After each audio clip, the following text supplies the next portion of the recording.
আমরা আইসি উঠাবো, তাই তো? আচ্ছা, পেস্টিংটা ওঠানোর জন্য আমরা কি করছি, বাঁকাটা দিয়ে কাজ করছি, তাই না? আচ্ছা, এবার আমরা আইসিটা ওঠানোর জন্য একটু ভালো মানের আননাইফ লাগবে, ঠিক আছে? তো আমরা এটা ব্যবহার করতে পারি। আর এটা তো দেখেন অনেকটা মোটা না, এটা অনেকটা মোটা, এটা দিকে হবে, একটু আগে আসো, এটা কিন্তু অনেক মোটা।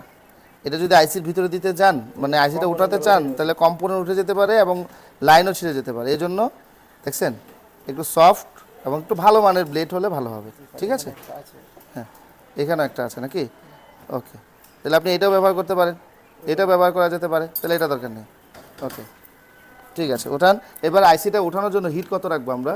380 আর ইয়ার লাগবো 50। 50। ওকে, 380 বা 400 রাখতে পারেন, ঠিক আছে? যেহেতু এটা ব্ল্যাক পেস্ট, 400-র মধ্যে সেট করে দেন।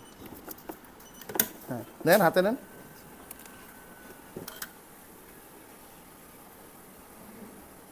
ব্ল্যাক পেস্ট কেন দিচ্ছি আমরা?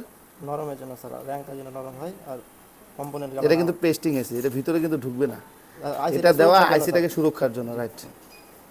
বাস। 400 আছে, ইয়ার 50 আছে, আর নাইফটা নেন।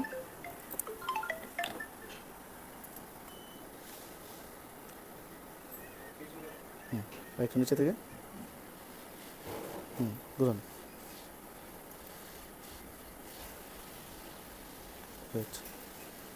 এখান থেকেই, হ্যাঁ, আলগে দিলেই হবে। হ্যাঁ হ্যাঁ, আলগে দেন, আলগে দিলেই হবে।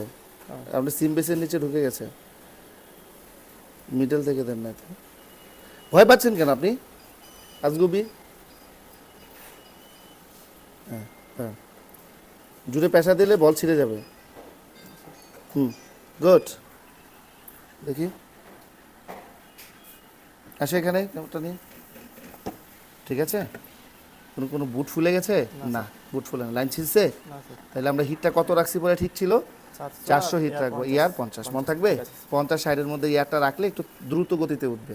ইয়ারটা কম থাকলেও বুট ফুলে যাওয়ার সম্ভাবনা থাকবে। আবার হিট অতিরিক্ত বেশি হলে বা হিট কম হলেও বুট ফুলে যায়। আপনি নির্দিষ্ট সময়ের মধ্যে আন্নারটা ঢোকাইতে হবে।